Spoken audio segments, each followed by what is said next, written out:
दोस्तों नमस्कार, स्वागत है आपका यूट्यूब चैनल एबी टेक में। आपके सामने यहाँ पर देखिए शिक्षा सेवा चयन आयोग से बड़ी अपडेट्स हैं टीजीटी, पीजीटी, असिस्टेंट प्रोफेसर और नई भर्तियों के बारे में। लिखा हुआ है कि शिक्षा सेवा चयन आयोग के नए अध्यक्ष के इंतज़ार में हैं भर्तियाँ। आवेदन की प्रक्रिया हो चुकी है पूरी, 1 सप्ताह में नए अध्यक्ष के आने की उम्मीद। आप लोग जानते हैं कि पिछले महीने प्रोफेसर कीर्ति पांडे ने इस्तीफ़ा दे दिया था और उसके तुरंत बाद ही नए अध्यक्ष के पद की भर्ती के लिए नोटिफिकेशन जारी कर दिया गया था और 21 अक्टूबर तक आवेदन मांगे गए थे।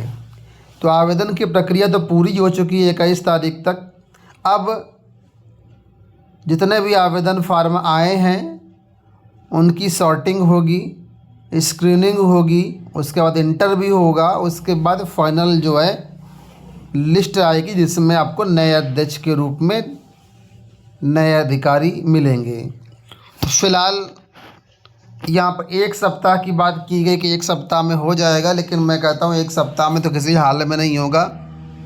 ये लोग सर के बल भी खड़े हो जाएं तब भी नहीं होगा, क्योंकि इतना सुस्त काम होता है। आप सब लोग जानते हैं, सप्ताह कहीं 1 महीना ना हो जाए, ये एक बड़ी चिंता करने वाली बात होगी। तब भी 15-20 दिन में अगर हो जाता है तो अच्छी बात है। फिलहाल यहाँ पर नीचे देखिए अपडेट दिया गया कि उत्तर प्रदेश शिक्षा सेवा चयन आयोग की कई भर्तियों को नए अध्यक्ष का इंतज़ार है। 1 सप्ताह में नए अध्यक्ष की नियुक्ति की उम्मीद है। आयोग में तो ये भी चर्चा है कि बुधवार को नए अध्यक्ष के नाम की घोषणा की जा सकती है। तो चर्चा भले चल रही हो, हकीकत नहीं है ये। और अगर हो जाती है तो बहुत अच्छी बात है, इसमें खुशखबरी हो जाएगी तब तो ये ठीक है। आगे देखिए लिखा है प्रोफेसर कीर्ति पांडे ने पिछले महीने की 22 तारीख को अध्यक्ष पद से इस्तीफ़ा दे दिया था। इससे बने गतिरोध के बाद विज्ञापन संख्या 51 के तहत असिस्टेंट प्रोफेसर के 1310 पदों का इंटरव्यू तय तारीख से 1 दिन पहले स्थगित कर दिया गया। इसके अलावा 15 व 16 अक्टूबर को प्रस्तावित प्रवक्ता भर्ती परीक्षा भी स्थगित कर दी गई। आयोग की ओर से जनवरी में शिक्षक पात्रता परीक्षा और टीजीटी की परीक्षा भी दिसंबर में प्रस्तावित है।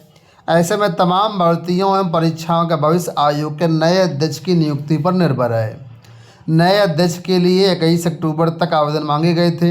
इस पद के लिए पूर्व कुलपतियों के अलावा कई प्रशासनिक अफसरों के भी आवेदन आने की बात कही जा रही है।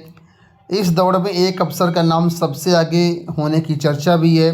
आयोग में इस बात की भी चर्चा है कि बुधवार को नए अध्यक्ष आ सकते हैं। तो आज संडे, बुधवार कोई बहुत बड़ी बात नहीं है, ठीक है। चर्चा ज़रूर है लेकिन थोड़ा सा मुश्किल है क्योंकि चीज़ों को शॉर्टलिस्ट करने में, चयन प्रक्रिया में समय लगता है। इतना फास्ट कोई करता नहीं है। अब जनवरी में जो टीटी परीक्षा होनी थी उसको लेकर के लगातार कयास लगाए जा रहे हैं कि परीक्षा अब समय से नहीं हो पाएगी, क्योंकि अभी तक कोई तैयारी ही नहीं है। आवेदन कब लिए जाएंगे, तैयारी कब होगी, और सारी चीज़ें आयोग को पहले करनी है तो इसमें समय लगेगा। वैसे भी प्राथमिकता में टीटी तो है नहीं, प्राथमिकता में पहले जो है वो प्रवक्ता और टीजीटी की परीक्षा है। थोड़ा सा टीटी में डिले हो सकता है, ठीक है। अब ये डिपेंड करेगा कि नए अध्यक्ष की नियुक्ति कब होती है। अगर ज़्यादा डिले नियुक्ति हो गई तो फिर और ज़्यादा डिले होगा।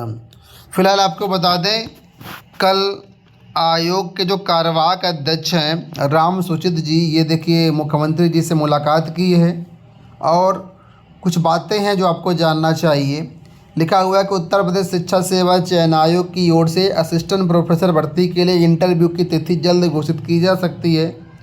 कार्यवाहक अध्यक्ष राम सूचित ने सीएम योगी आदित्यनाथ से मिलकर शासन की ओर से इस संबंध में बुधवार तक कोई आदेश आने की उम्मीद है।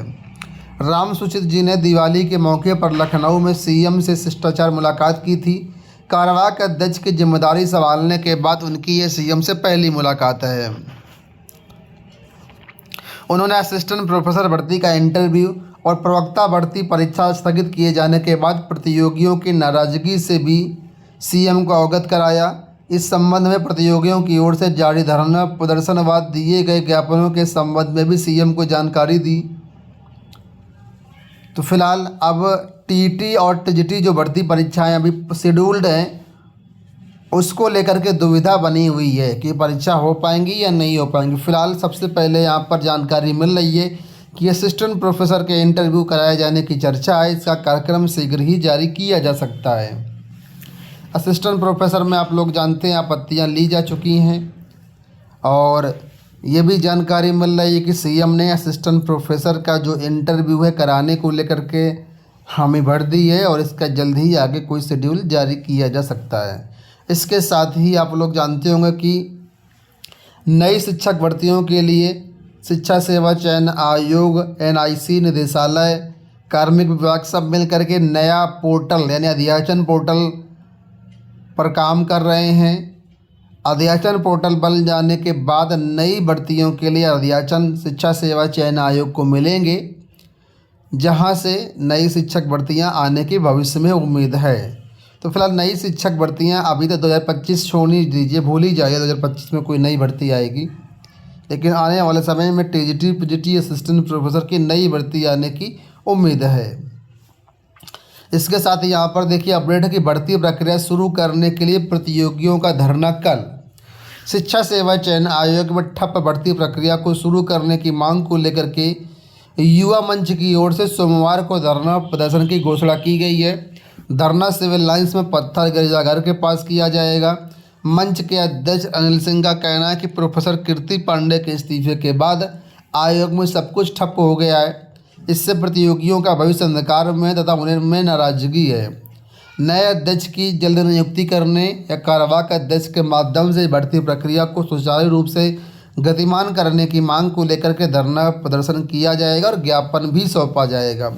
तो फिलहाल कल इस मुद्दे को लेकर के ज्ञापन आंदोलन है। फिलहाल ये आज हाइलाइट्स दे दिए गए आपके लिए कि धरना प्रदर्शन ठंडा हो जाए।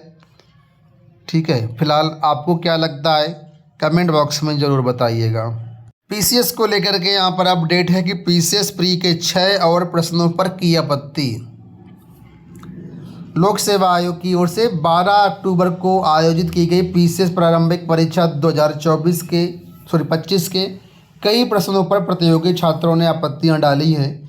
पूर्व में 6 प्रश्नों पर आपत्तियां की गई थी, अब और अन्य प्रश्नों पर अंतिम उत्तर कुंजी में आपत्तियों की गई हैं।